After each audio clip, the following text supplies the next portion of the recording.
And let's turn our attention now directly to the state of the world economy. And let's face it, there are challenges. There was a period, a long period, where the countries, especially in the US and other countries in the West, kept their interest rates really down. That led to debt building up. It led to a prolonged party. Asset prices were doing well. The stock market was going up. Everything seemed nice. But as with any bubble, that is tough to sustain over a long period of time.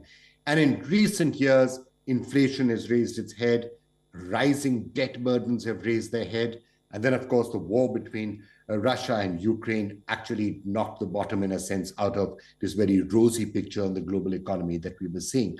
So we're going to turn our attention a little bit to try and tell you what is actually happening with the global economy. Is there going to be high interest rates for a long time? Is there going to be a recession? And what, therefore, could the impact be for India and, crucially, for the India story? Is it a problem for the India story, or is it potentially an opportunity? Talks of a possible recession in the US have been swirling for several months now. Since last year, US has been facing one crisis after another. High inflation and interest rate hikes by Federal Reserve have been front and center amid the various challenges facing the economy. In fact, one of the reasons for the banking crisis last year was the sudden and aggressive rate hikes undertaken to curb inflation. In determining the extent of additional policy firming that may be appropriate to return inflation to 2% over time, the committee will take into account the cumulative tightening of monetary policy, the lags with which monetary policy affects economic activity and inflation, and economic and financial developments. We will continue to make our decisions meeting by meeting based on the totality of the incoming data and their implications for the outlook for economic activity and inflation, as well as the balance of risks. Added to that, the impact of the Ukraine war on energy prices and supply chains is taking its toll as well. Over the last few weeks, the US economy has been hit by a fresh set of challenges. The auto strike by the biggest US auto workers union is expanding. As per reports, around 25,000 workers are on strike in 21 states. This strike has cost the economy billions of dollars. Now we got tiers, we don't got cost of living adjustment, which has been part of every UAW contract since 1948 until 2009, when they said, look, we'll sacrifice, we'll take a hit so we can keep you all afloat. Now that they need help to stay afloat, the big three is, literally turning their backs on them. They're making record profits. It's about time to reward the very people for the reason they were even able to, again, survive, the Great Recession. There are other indicators as well, which could be worrisome. U.S. manufacturing activity contracted in September for the 11th straight month. While this is a red flag, the silver lining is that the slump has been lower than analyst expectations.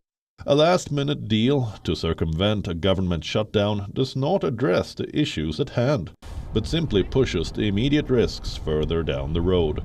Reports say a shutdown could impact GDP growth, knocking off a percentage point. Millions of American students will start getting student loan bills this month after the 3.5-year pandemic freeze expired. This could further hit the GDP numbers. A combination of all these factors show that the economy isn't out of the woods just yet. The question remains, how resilient is the US economy, and what could be that tipping point where it slips into a recession? So clearly there is an opportunity in all of this for India, but we should also warn that there could be consequences. India is the bright spark in the global economy right now, but there could be an impact. If there's actually a recession or stagflation hitting the West and hitting the global economy, there could be an impact on India. These, for example, could be some of the repercussions. Despite various challenges, both at home and abroad, the Indian economy has demonstrated remarkable resilience in the past year, poised to be among the fastest growing globally. Recent decisions by the Reserve Bank of India, including a pause on rates in recent credit policy meetings and a downward trend in inflation numbers, have fueled expectations that the central bank may maintain the status quo on rates for a while, potentially leading to future interest rate cuts contingent on the trajectory of inflation. So far as the Reserve Bank is concerned, we have identified high inflation as a major risk to macroeconomic stability and sustainable growth. Accordingly, our monetary policy remains resolutely focused on aligning inflation to the 4% target on a durable basis. The MPC met on 4th, 5th and 6th October 2023. After a detailed assessment of the evolving macroeconomic and financial developments and the outlook, it decided unanimously to keep the policy repo rate unchanged at 6.5%. In the hypothetical scenario of a US recession, some experts opine that the impact on India might be less pronounced than initially anticipated. India's robust domestic market and internal demand act as significant buffers. India has taken strategic measures to mitigate potential effects, such as diversifying trade and investment partnerships. However, it is inevitable that any recession will have some impact on India, with certain sectors being more vulnerable than others. Exports, particularly in sectors like IT and pharma, could likely bear the brunt initially. The severity of this impact hinges on the depth of the potential recession.